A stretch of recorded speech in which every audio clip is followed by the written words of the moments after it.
India America के संबंधों में एक बार फिर बड़ा रणनीतिक मोड़ देखने को मिल रहा है। अमेरिकी राष्ट्रपति डोनाल्ड ट्रंप द्वारा लगाए गए भारी टैरिफ के बाद भी भारत पर कोई खासा प्रभाव नहीं पड़ रहा, बल्कि इसके बिल्कुल उलट भारत की वैश्विक हैसियत और मजबूत होती नजर आ रही है। अभी हाल ही के घटनाक्रम में अमेरिका के नए राजदूत सर्जियो गोरे के बयान पर अगर हम नजर दौड़ाएं तो उन्होंने नए रणनीतिक समूह पैक्स सिलिका में भारत को शामिल किए जाने के ऐलान ने वैश्विक राजनीति में जबरदस्त हलचल पैदा कर दी है।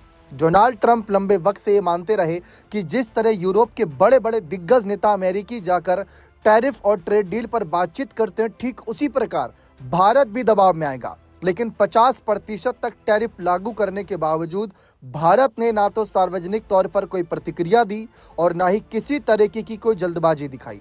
भारत की तरफ से सिर्फ विदेश मंत्रालय के प्रवक्ताओं ने संतुलित बयान दिए, जबकि पीएम नरेंद्र मोदी, विदेश मंत्री एस जयशंकर या एनएसए अजीत डोभाल ने इस मुद्दे पर कोई सीधी टिप्पणी नहीं की। इस बीच कूटनीति के जानकारों के मुताबिक यह चुप्पी भारत की कमजोरी नहीं बल्कि आत्मविश्वास का संकेत था। अमेरिका के वाणिज्य मंत्री हॉवर्ड लुटनिक ने एक पॉडकास्ट में खुद स्वीकार किया था कि राष्ट्रपति ट्रंप 3 शुक्रवार तक प्रधानमंत्री मोदी के फोन का इंतजार करते रहे। संकेत स्पष्ट है कि भारत ने यह पूरी तरह से दिखा दिया कि वह अब किसी के दबाव की राजनीति के आधार पर नहीं चलता। इसी बीच भारत में नए अमेरिकी राजदूत सर्जियो गोरे ने पदभार संभालते ही अमेरिका के लिए भारत से अधिक महत्वपूर्ण कोई देश नहीं करार दिया। ये बात उन्होंने साफ कही। ये बयान केवल कूटनीतिक शिष्टाचार नहीं माना जा रहा, क्योंकि गोरे को ट्रंप के बेहद करीबी और पावरफुल व्यक्तियों में गिना जाता है। वह व्हाइट हाउस में नियुक्तियों से लेकर ट्रंप की कोर टीम के गठन में महत्वपूर्ण निभा चुके हैं भूमिका। इस बीच गोरे ने यह भी साफ किया कि भारत और अमेरिका के बीच ट्रेड डील को लेकर उच्च स्तर पर बातचीत जारी है और दोनों देश मतभेदों के बावजूद समाधान निकालने में सक्षम हैं। उन्होंने यह भी संकेत दिए कि राष्ट्रपति ट्रंप अगले 1-2 साल में भारत दौरा कर सकते हैं। ये दिखाता है कि भारत ने किस मजबूती के साथ यहाँ पर ट्रंप की धमकियों का सामना किया कि भारत आने के लिए बेबस होंगे ट्रंप। इस पूरे घटनाक्रम में सबसे बड़ी खबर है पैक्स सिलिका नाम के रणनीतिक समूह में भारत की हुई जबरदस्त एंट्री को माना जा रहा है। ये समूह भविष्य के टेक्नोलॉजी जैसे सेमीकंडक्टर चिप्स, आर्टिफिशियल इंटेलिजेंस और क्रिटिकल मिनरल्स आदि की ग्लोबल सप्लाई चेन को सुरक्षित रखने के लिए बनाया गया है। आज का विश्व सिलिकॉन चिप्स और एआई पर निर्भर है। मोबाइल फोन से लेकर रक्षा उपकरण और सुपर कंप्यूटर तक सब कुछ इन्हीं पर टिका है।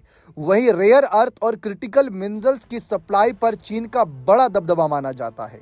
ऐसे में अमेरिका और उसके सहयोगी देश चाहते हैं कि देखा जाए तो विश्वसनीय साझेदारों के साथ मिलकर एक वैकल्पिक और सुरक्षित सप्लाई चेन बनाई जाए।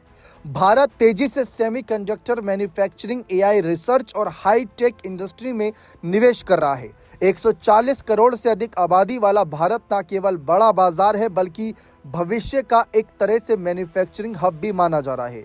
पैक्स सिलिका में शामिल होने से भारत को टेक्नोलॉजी निवेश और वैश्विक बाजार तक सीधी पहुंच मिलेगी।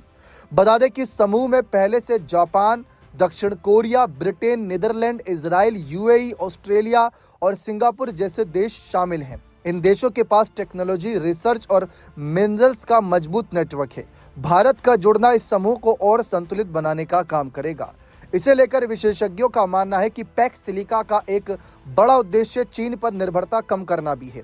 ताइवान रेयर अर्थ मिनरल्स और चिप सप्लाई को लेकर दुनिया पहले ही कई बार अस्थिरता देख चुकी है। भारत का इस समूह में आना एशिया में शक्ति संतुलन को नए सिरे से परिभाषित कर सकता है। अब ट्रंप का टैरिफ हो या अंतर्राष्ट्रीय रूप से दबाव, भारत ने यह पूरी तरह से स्पष्ट कर दिया कि वे दीर्घकालिक रणनीति पर चलता है, न कि तात्कालिक प्रतिक्रिया पर। पैक्स सिलिका में भारत की एंट्री केवल एक कूटनीतिक जीत नहीं बल्कि भविष्य की टेक्नोलॉजी और अर्थव्यवस्था में भारत की निर्णायक भूमिका का बड़ा संकेत है। आगामी सालों में इसका प्रभाव रोजगार, निवेश और वैश्विक राजनीति तीनों पर साफ साफ दिखाई दे सकता है।